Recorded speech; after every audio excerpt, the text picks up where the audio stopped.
Përshëndetje të nderuar miq, do të flasim për rastin e tërheqjes së avokatëve të zotit Hashim Thaçi, pra ish komandantit të luftës së UÇK-s dhe ish presidentit dhe kryeministit të Kosovës.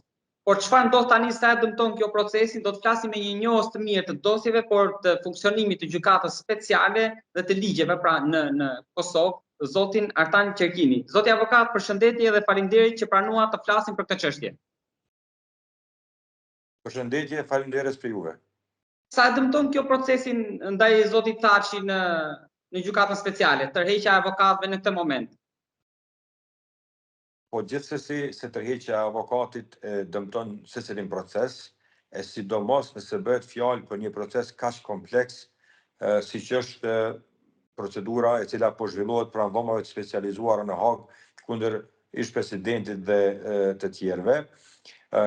Nuk do mend se tërheqja e mbrojtësit do të ketë një kosto shtesë në kuptim të efikasitetit të procedurës, nga se çështja tani do t'i transferohet avokatit tjetër, mirë po lajmi i mirë është se çështjen do të vazhdoj ta trajtoj njëri prej avokatëve që ishte bashkëmbrojtës së bashku me avokatin që është tërhequr, dhe mendoj se ai procesi i tranzicionit të dosjes prej një avokati te avokati tjetër do të jetë shumë më i shpejtë dhe nuk do ta dëmtoj shumë cilësinë e mbrojtjes dhe nuk do të ndikoj që procedura të zvarritet, nga se edhe ashtu deri më tani është zvarritur shumë, sepse prokuroria ka paralajmëruar se do të ftoj diku rreth 300 dëshmitar, e që nëse vazhdohet me këtë tempo do të mund të cënohej seriozisht një prej parimeve bazë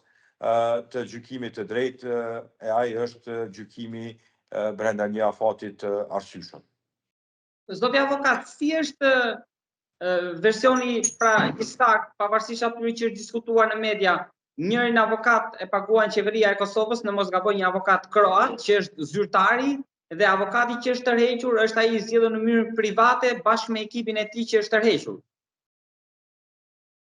Po, të thotë ekziston një parim i cili duhet zbatuar sidomos në gjykimet e profilit të tillë, por edhe në çdo rast tjetër, që quhet parimi i barazisë së armëve. Prandaj, nëse për prokurorinë punon një armatë e tërë e hetuesve, policëve dhe prokurorëve, atëherë me siguri se edhe për mbrojtjen duhet të angazhohet një numër i madh i personave. Me sa kuptuam nga media dhe deklarimi i ministrisë, ministria pra ka marrëveshje me avokatin Luka Misetić, i cili do të vazhdoj ta përfaqësoj ish presidentin Thaçi, dhe me gjas avokati Gregori Kiho është angazhuar me mjetet vetanake të presidentit, e të cilat me gjas paguhen nga fondi i cili është krijuar për këtë qëllim.